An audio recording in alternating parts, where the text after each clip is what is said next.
မင်္ဂလာပါဒီနေ့ကတော့ဒီ link list ရဲ့ problem လေးကိုဖြေရှင်းပေးမယ်ပေါ့နော်ဆိုတော့ဒီ problem လေးကိုမဖြေရှင်းခင်မှာ link list ဆိုတာဘာလဲပေါ့ပြီးတော့ link list ကဘယ်လိုနေရာတွေမှာသုံးလဲဆိုတာလေးကိုတစ်ချက်ပြောပြပေးချင်ပါတယ်အဓိကကတော့ link list ဆိုတာက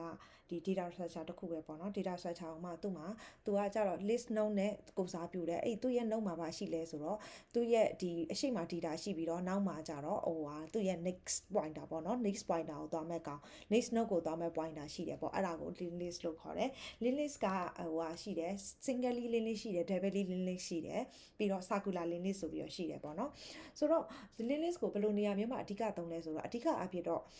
ပေါ့ဘယ်လိုပြောရမလဲဆိုတော့link list ကအဓိကအဖြစ်ဒီဥမာကပေါ့ music player မှာဆိုရင်ဒီအရှိကိုပြန်သွားမယ် previous ကိုသွားမယ် next ကိုသွားမယ်ဆိုတဲ့အခြေအနေမျိုးမှာသူကဘာကိုdouble link list လိုဟာမျိုးသုံးတယ်ပြီးတော့ဒီ insertion deletion ပေါ့နော် insertion ဟိုမှာရှေ့ဆုံးမှာထည့်မယ်နောက်ဆုံးမှာထည့်မယ်အဲ့လိုမျိုး frequent insert delete လုပ်ချင်တယ်သူရဲ့ compressor က all of one ပဲဖြစ်ချင်တယ်ဆိုတဲ့အခြေအနေမျိုးမှာလည်း link list ကိုသုံးတယ်ပြီးတော့နောက်ထပ် undo redo functionality အဲ့လိုပုံစံမျိုးမှာလည်း link list ကိုသုံးတယ်နောက်ထပ်ကျတော့navigation ပေါ့နော်navigation screen တစ်ခုကနေနောက် screen တစ်ခုကိုသွားမယ်ဆိုရင်အဲ့လိုမျိုး navigation လို့ပုံစံမျိုးမှာလည်း link list ကိုသုံးလို့ရပါတယ်ဆိုတော့ဒီစလိုက်မယ်ပေါ့နော်အဲ့တော့ဒီ link list ကသူကဘယ်လိုမျိုးအလုပ်လုပ်လဲဆိုတော့သူ့ကိုကိုတစ်ချက်ကြည့်မယ်ဆိုရင်သူက link list ကဘယ်လိုအလုပ်လုပ်လဲဆိုတော့ okay ဒီဘက်မှာဥမာထားပါတော့ပေါ့နော်note တစ်ခုရှိတယ်ပေါ့ note ထဲမှာ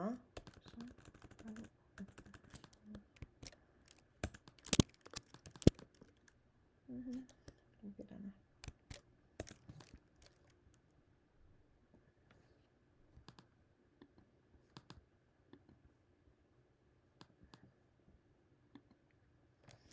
ဥမာ note တစ်ခုရှိရပေါ့နော်အဲ့ note ထဲမှာက note မှာကဘာရှိမလဲဆိုတော့သူ note ဆိုတဲ့ note ဆိုတဲ့ class တစ်ခုရှိတယ်အဲ့ note ဒီမှာဘာရှိမလဲဆိုတော့ data ရှိမယ်ပေါ့နော်ပြီးတော့ next pointer ရှိမယ်ပေါ့အဲ့ဒီတော့မှသူကပထမဆုံးသူ link list မှာသူကပထမဆုံး head node ကိုအမြဲတမ်းပထမဆုံး head node ကိုအမြဲတမ်းသူကဒီ current pointer နဲ့ထောက်ပေးတယ်ပေါ့နော်ဆိုတော့သူ့ကိုတကယ်လို့ travel လုပ်တယ်သူကဒီ pointer တစ်ခုကနေသူကဘယ်တော့မှကြော်ပြီးတော့သွားလို့မရဘူး travel search လုပ်တဲ့အချိန်မှာဆိုတော့သူ့ကို travel လုပ်တယ်လို့ပြောတယ်ပေါ့နော်အဲ့တော့ travel လုပ်တယ်ဆိုရင်သူကဘယ်လိုလုပ်လဲဆိုတော့တဲ့ wine ပေါ့နော်ထားလိုက်ပါဒီမှာရေးရခက်တယ်ဆိုတော့သူက travel လုပ်မယ်ဆိုရင်ဒီမှာ wine ပေါ့နော်ဒီ current ဒီထိတ်ဆုံးအကောင်က next ကနောက် current ကနေနောက်တစ်ခန်းကနားမဖြစ်တဲ့အထိကိုလူပတ်သွားပြီးတော့မလုပ်လဲဆိုတော့ current ထဲကို current .next ကိုထည့်တယ်ပေါ့နော်အဲ့ဒါဘာပြောချင်လဲဆိုတော့အခန်းကိုပထမဆုံးဒီတစ်ခန်းနေနောက်တစ်ခန်းနောက်တစ်ခန်းနေနောက်တစ်ခန်းကိုရွှေ့သွားတယ်ဘယ်ချိန်ထိလဲဆိုတော့နောက်ဆုံး current.next ကနားဖြစ်တဲ့အထိကိုရွှေ့သွားတယ်ပေါ့နော်အဲ့ဒါကဒီ link list မှာ travel လုပ်တယ်လို့ပြောတယ်ပေါ့နော်ဆိုတော့သူကပထမဆုံးသူ့ရဲ့ head pointer ကို current နဲ့ထောက်တယ်သူ့ရဲ့ head ပေါ့နော် head node ကို current မှာစထောက်တယ်စထောက်ပြီးတော့သူ့ရဲ့နောက်တစ်ခန်းကနားဖြစ်လာလို့စစ်တယ်နားမဖြစ်ဘူးဆိုရင်နားမဖြစ်သေးသေးသူ့ရဲ့ current pointer ကို current.next ကိုရွှေ့သွားတယ်ပေါ့ရွှေ့ပြီးတော့ travel လုပ်သွားတယ်အဲ့လိုမျိုးပြောချင်တာပါဆိုတော့ဒီ program ကြည့်မယ်ပေါ့နော်ဒီလောက်ဆိုရင်တော့သူ link list ရဲ့ဒီ basic သဘောတရားကိုနားလည်လောက်ပြီလို့ထင်တယ်ပေါ့နော်ဆိုတော့ဒီသူ့ရဲ့ program ဘာလဲဆိုတော့ဒီမှာ1 2 3 4 5ဆိုပြီးတော့သူကsingly link list တစ်ခုပေးထားတယ်အဲ့ link list ကို reverse လုပ်ပေးရမယ်ပြီးတော့အဲ့ reverse လုပ်ထားတဲ့ list ကို return ပြန်ပေးရမယ်ပေါ့နော်အဲ့ဆိုသူက1 2 3 4 5ဆိုပြီးတော့ရှိရဆိုရင်5 4 3 2 1လို့ reverse list ကိုပြန်ပေးရမယ်ဒီမှာ1 2ဆိုရင်2 1ကိုပြန်ပေးရမယ်ပေါ့နော်ဆိုတော့အဲ့တော့ဒီကုတ်ကိုအရင်ဆုံးရေးလိုက်မယ်ပြီးရင်ကုတ်ကိုတစ်ချက်ရှင်းပြပေးမယ်ပေါ့နော်အဲ့တော့သူကreverse list ကိုလိုချင်တာဖြစ်တဲ့အတွက်သူ့ကို return ပြန်မယ် reverse list ကိုအရင်ဆုံးကြီးညာထားတယ်ပေါ့နော်အဲ့တော့သူ့ကို previous ပေါ့ previous ကသူ့ကိုဗာနဲ့သူက link list ကို return ပြန်มาဖြစ်တဲ့အတွက်သူက list node ထဲကိုပထမဆုံးနားကိုအရင်ဆုံးထည့်ထားတယ်ပြီးတော့ထုံးစံအတိုင်းသူက link list ကအမြဲတမ်းသူက current pointer ကအမြဲတမ်း head မှာရှိတယ်ပေါ့နော် head ကိုထိတ်ဆုံးထွက်တယ်ပြီးတော့ loop ပတ်မယ်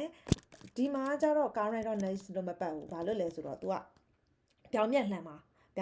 ဖြစ်တဲ့အတွက်အဓိက pointer ကပဲ next pointer မဟုတ်ဘဲနဲ့လက်ရှိ pointer ကပဲနားနဲ့မညီဘူးလားနားနဲ့မညီတဲ့အထိကိုလူပတ်သွားမယ်ပြီးတော့သူကဘာလုပ်မလဲဆိုတော့ဒီနေရာမှာ variable temporary တစ်ခုကြီးညာမယ် temporary ထဲကိုဗာထည့်မလဲဆိုတော့ current.next ကိုထည့်ထားမယ်ပြီးတော့ current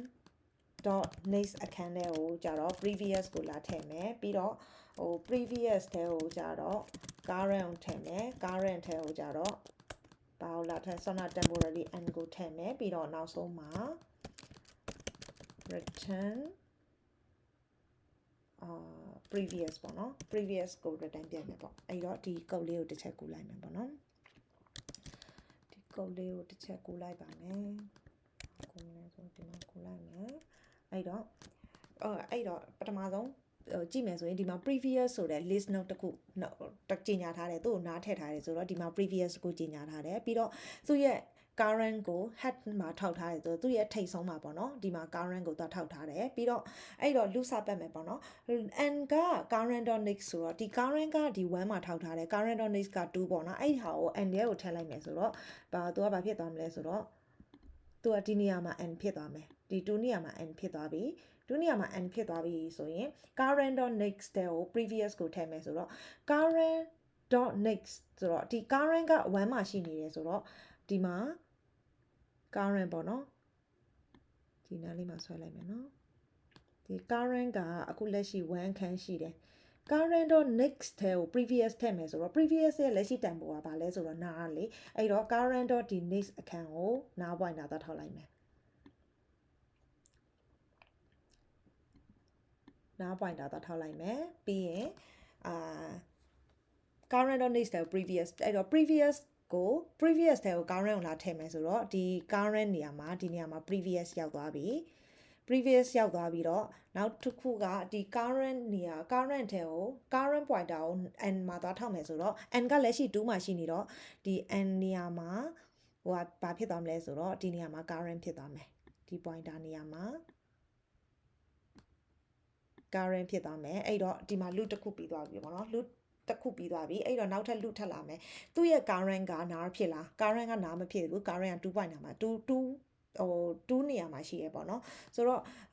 မဖြစ်ဘူးဆိုရင် n ကို current.next ကိုသွားထောက်မယ်ဆိုတော့ n ကဒီ current က2မှာရှိတယ်ဆိုတော့ current.next အခန်းကဒီ3ပေါ့နော်အဲ့တော့ဒီ3နေရာမှာ n ရောက်သွားမယ် n ရောက်သွားပြီးတော့ဒီ current.next ပြီးတော့ current.next ကို previous ကိုထည့်မယ်ဆိုတော့လက်ရှိ previous yet value ကဒီဟာပေါ့နော်1.1ရှိတယ်1နေပြီးတော့နားကိုသွားထားတယ်အဲ့တော့ဒီ current.next ကို previous ကိုသွားမယ်ဆိုတော့ဒီ current ကလက်ရှိရှိနေတာ2ရယ်ဒီအဲ့တော့ဒီမှာဘာလာမလဲဆိုတော့ဒီမှာ2 current ရဲ့ next ကို previous ကိုသွားထောက်မယ်ဆိုတော့ဒါ previous ရဲ့လက်ရှိတန်ဖိုးပေါ့နော်အဲ့တော့ဒီ1ကိုသွားထောက်မယ်1ကိုသွားထောက်လိုက်တယ်ပြီးရင် current.next ကို previous ကိုထောက်ပြီးရင် previous ကဒီ current နေရာမှာရောက်လာမယ်ဆိုတော့ previous ကဒီ current နေရာမှာရှိသွားမယ်ဒီနေရာမှာ previous ဖြစ်သွားမယ်ဒီဟာ previous ပေါ့နော်ဒီ2ခန်းပေါ့ဒီကောင်ကလည်းဒါ previous ပဲဒီ2ခန်းမှာရှိနေမှာပေါ့နော်ဒါဒီနှစ်ခုအတူတူပဲပြီးတော့ previous current ပြီးတော့ current ထဲကို n ထည့်မယ်ဆိုတော့ဒီ n နေရာမှာဒီနေရာမှာ current ဖြစ်သွားမယ်current ဖြစ်သွားမယ်ပြီးတော့နောက်ထပ်ဒီတစ်လူဆုံးသွားပြီဆိုတော့နောက်ထပ်တစ်လူထပ်ပတ်တယ် current ကနားဖြစ်သေးလားနားမဖြစ်သေးဘူးဆိုရင် n ထဲကို current.next ဆိုထည့်တယ်ဆိုတော့ current.next ကဒီနေရာမှာနားပေါ့နော်အဲ့ဒီနေရာမှာ n ရောက်သွားမယ်ပြီးတော့ဒီ current.next ကို previous ဆိုတော့ current ကအခုလက်ရှိ3မှာရှိနေတယ်ဆိုတော့ဒီမှာနောက်ထပ်ဒီအရှိမဒီမှာတစ်ခန်းထပ်လာမယ်ပေါ့နော်ဒီနား value ကမရှိတော့ဘူးဒီက sorry မရှိတော့ဟိုနောက်ရောက်သွားပြီဆိုတော့ဒီမှာ3သူ့ရဲ့ next ကို previous ကိုသွားမယ်ဆိုတော့3ရဲ့ next ကဒီနေရာကိုလာမယ်ပေါ့နော်လာမယ်3 current.next ကို previous ပြီးတော့ previous ကို current ဘက်ကိုရွှေ့မယ်ဆိုတော့ဒီ previous ကဒီနေရာကိုရောက်သွားမယ်ပြီးတော့ current ထဲကို n ထည့်မယ်ဆိုတော့ current ကsorry ဒီနေရာမှာ previous ပေါ့နော်ဒီနေရာမှာ p ဖြစ်သွားမယ်ပြီးတော့ဒီနေရာမှာ c ပေါ့နော် current ဖြစ်သွားမယ်ပေါ့အဲ့တော့ current ရဲ့ value ကနားဖြစ်သွားပြီဆိုတော့သူ့ရဲ့ loop ကပြီးသွားပြီပေါ့နော် loop ကပြီးသွားတဲ့အချိန်မှာ previous ကို return ပြန်မယ်ဆိုရင်ဒီ previous ရဲ့ဒီ loop ပေါ့နော်3 2 1ဆိုတဲ့ဒီ reverse လုပ်ထားတဲ့ link list ကိုရပါတယ်ဒါကတော့ဒီပေါ့နော်ဒီ reverse link list ဆိုတဲ့ problem ရဲ့ solution လေးဖြစ်ပါတယ်အဲ့တော့သူ့ကိုတစ်ချက် run ကြည့်မယ်Okay အဲ့တော့သူ့ရဲ့ time complexity ကိုတစ်ချက်ကြည့်မယ်ဆိုရင်သူ့ရဲ့ time complexity ကကြတော့ဒီဟိုကသူကဒီ loop ရှိသလောက် ဒီ loop ကြီးloop ဆိုတာဒီသူ့ရဲ့ element ရှိတဲ့လောက်ကိုသူက travel လုပ်ရတာဖြစ်တဲ့အတွက်သူ့ရဲ့ time complexity က O of n ပေါ့နော်ပြီးတော့သူ့ရဲ့ space complexity ကလည်းအဲ့လိုပဲဒီ previous list node တစ်ခုယူပြီးတော့အဲ့ list node တဲ့ဟို value တစ်ခုချင်းစီ element တစ်ခုချင်းစီကိုလာထည့်ရတာဖြစ်တဲ့အတွက်သူ့ရဲ့ space complexity ကလည်း O of n ဖြစ်ပါတယ်ဒါကတော့ဒီပေါ့နော်ဒီဒီ reverse linear ဆိုတဲ့ problem ရဲ့ solution ဖြစ်ပါတယ်ကြည့်ပေးတဲ့ကျေးဇူးပါ